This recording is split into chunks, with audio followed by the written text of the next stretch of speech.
তো hey guys, আজকে আমরা বানাচ্ছি পাস্তা। এই দেখো মা এখানে, মা ঢাকনাটা একটু উঠাও। তো এই দেখো মা এখানে পাস্তাটাকে সিদ্ধ করে নিয়েছে। আর এই যে এখানে কড়াইতে তেলটা ফুটছে। তো আমি আজকে তোমাদেরকে পাস্তার রেসিপি বলবো। আই হোপ তোমরা সবাই জানো, বাট তবুও বলবো।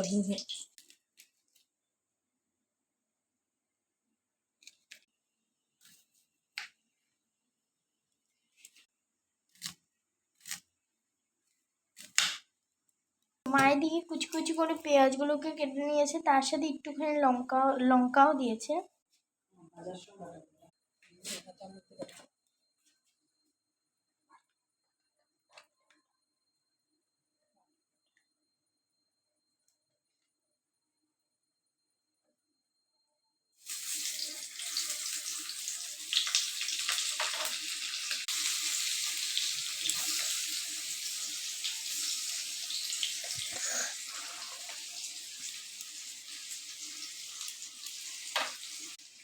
দেখো গাইস, একদিকে মা বসিয়েছে পাস্তা, আর আরেকদিকে মা বসিয়েছে হচ্ছে গিয়ে মাছের টমেটো।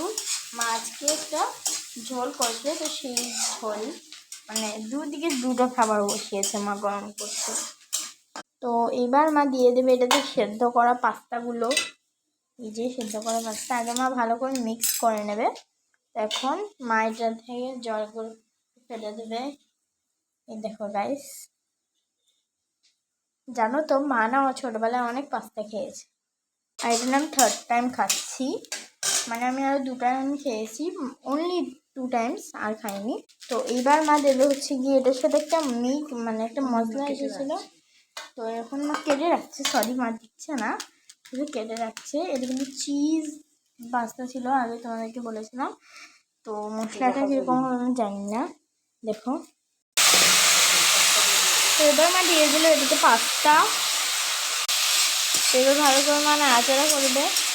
একটুখানি নুন দিয়ে দিল এটাতে। এই দেখো, ভালো করে মিক্স করে নেবে মা, তোমরা কিন্তু সেইটুকুনি করবে।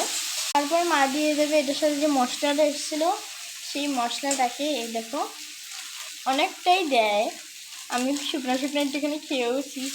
আবারও ভালো করে মা নাড়াচাড়া করে নেবে। তো এবার 5 মিনিট নাড়াচাড়া করলেই রেডি আমাদের পাস্তা। ছোটো মাছ হতে না হতে আবার বড় মাছও বসিয়ে দিয়েছে। গাইস, এই দেখো মা এখন প্লেটে সার্ভ করছে। তো চলো এবার ট্রাই করে দেখা যাক। দারুণ খেতে। আমি তো তখন পাস্তাটা আগে শেষ করি, আর তোমরা তখন